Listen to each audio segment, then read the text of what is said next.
Olá, meus amigos, minhas amigas. O meu nome é Edson Klebs Negri, sou professor de filosofia, sou formado em teologia e sou psicanalista.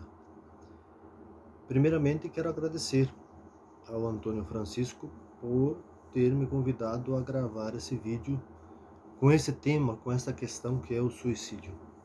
E depois é uma satisfação também poder gravar esse vídeo e partilhar um pouco daquilo que nós pesquisamos também sobre o campo da teologia, sobre o campo da Bíblia, sobre o campo da eclesiologia, que é a missão da igreja, sobre pastoral, sobre espiritualidade e até mesmo sobre as nossas fragilidades humanas, que é, podemos dizer assim, aonde muitas vezes o suicídio ele encontra fundamento ou raiz nas fragilidades humanas.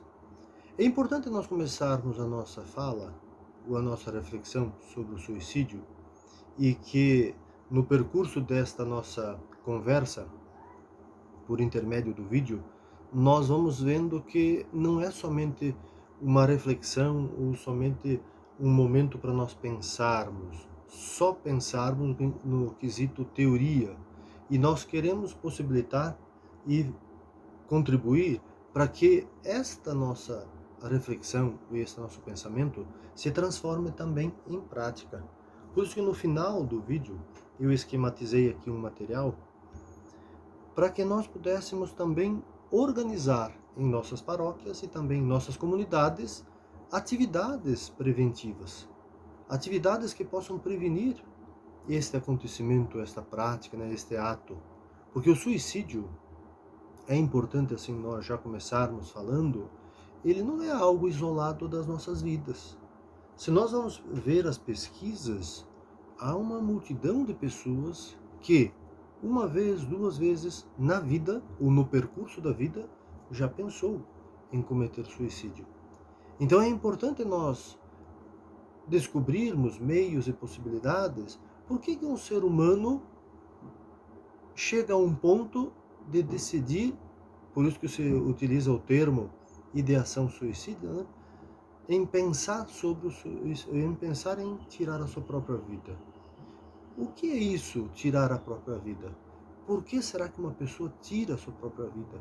Como saber o que essa pessoa está passando?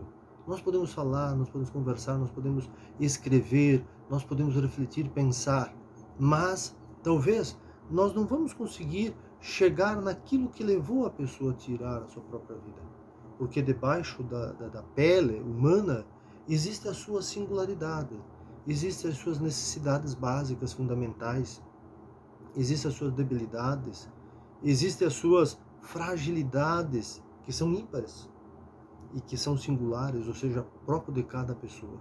Agora nós, como estamos num contexto ou num cenário de comunidade cristã, nós podemos ver que nós, enquanto alguém que segue os passos de Jesus, alguém que podemos assim, alguém que se doou completamente para a vida humana, como que nós então podemos fazer com que a nossa comunidade, fazer com que a nossa igreja, nossa paróquia, ou as nossas comunidades, as nossas igrejas, as nossas paróquias, também sejam lugares de prevenções contra o suicídio?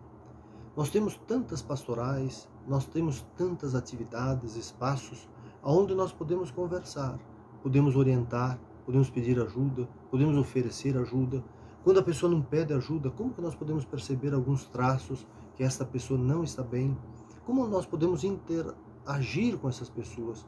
Como que nós podemos desenvolver este caminho, ou este laço de encontro interpessoal, encontro também pessoal? Como é importante nós irmos vendo e percebendo a nossa vida e como que ela está andando. Porque suicídio, meus amigos e amigas, existem muitas e muitas maneiras de se cometer suicídio. E talvez um dos suicídio que nós não comentamos, e talvez há uma ausência ainda, até no próprio meio científico. Porque se fala de suicídio somente quando a pessoa consumou o ato, ou seja, quando ela tirou a sua própria vida. Mas quando esta pessoa está tirando a sua própria vida, dia após dia, ninguém comenta. É importante nós vermos, nesse caso, N situações. Por exemplo, se nós vamos ver o cigarro, a bebida, o excesso de alimentação, o excesso de trabalho, o excesso de desgaste físico, emocional, psíquico, nos leva à morte de uma forma suicida. Se nós fôssemos adentrar no campo também da psicanálise, que é o meu campo, nós então encontraremos pessoas que esconderam-se deste ato por intermédio de ações ou de atitudes inconscientes. Porque não percebem o quanto que, muitas vezes, a vida está num ritmo suicida. Por exemplo, quando nós pegamos um carro, é para andar a 50 ou 60, nós andamos a 160. Há um número grande de pessoas que vivem como se a vida não fosse acabar nunca.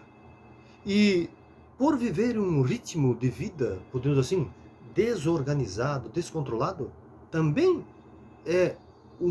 também são ações ou movimentações suicidas. Não somente quando a pessoa tira a sua própria vida já de imediato. E é importante aqui este tema ou essa questão que o Antônio Francisco nos traz, porque a palavra suicídio é uma palavra que vem do latim. Sui quer dizer auto ou próprio. E sidium quer dizer assassinato. Por isso então que a palavra suicídio quer dizer autoassassinato, ou seja, tirar a própria vida. Ou poderíamos dizer assim, assassinar-se. E é importante então nós percebermos que a igreja, desde o início, ela trouxe para nós elementos e ensinamentos para que nós pudéssemos andar nos passos da vida.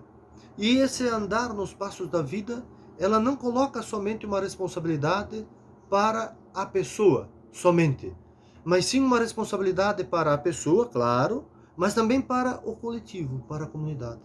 Porque nós, seres humanos, desde os primórdios, muito longínquos, desde da era da pedra lascada, do paleolítico, do neolítico, o ser humano vive em comunidade.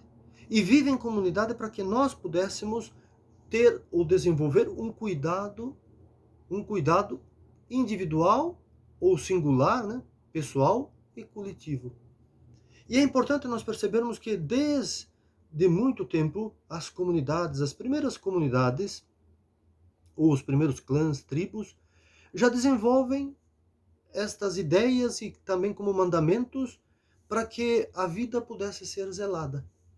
Se nós pegarmos um dos 10 mandamentos lá do povo judeu, ou do povo hebreu, porque naquele período estava se configurando, podemos dizer assim, o povo de Israel, o povo judeu, era conhecido mais como o povo semita, ou como o povo hebreu, nós vamos encontrar num dos 10 mandamentos, que é o quinto, não matarás. E é interessante que até o próprio artigo da Constituição Federal de 88 vai dizer que a vida ela é inviolável. E quando esse documento do povo de Israel, são os 10 mandamentos, diz não matarás o outro e não se matarás também. É um matar-se e um matar o outro. É nós entendermos que este não matar, ele está para o outro, está também para nós, ou para mim. Então é importante nós percebermos que, desde o início da comunidade, nós já temos esses relatos que ajudam e orientam o povo a viver em comunidade. E como que a vida precisa ser vivida e zelada comunitariamente. E nós, como cristãos, também vamos encontrar em Jesus alguém preocupado com a vida em todos os seus aspectos, em todos os seus sentidos. E é importante nós vermos isso e começarmos a detalhar de uma forma comunitária, para que a vida possa ser mais leve, mais suave. Porque a vida, também na atualidade, muitas vezes está muito pesada.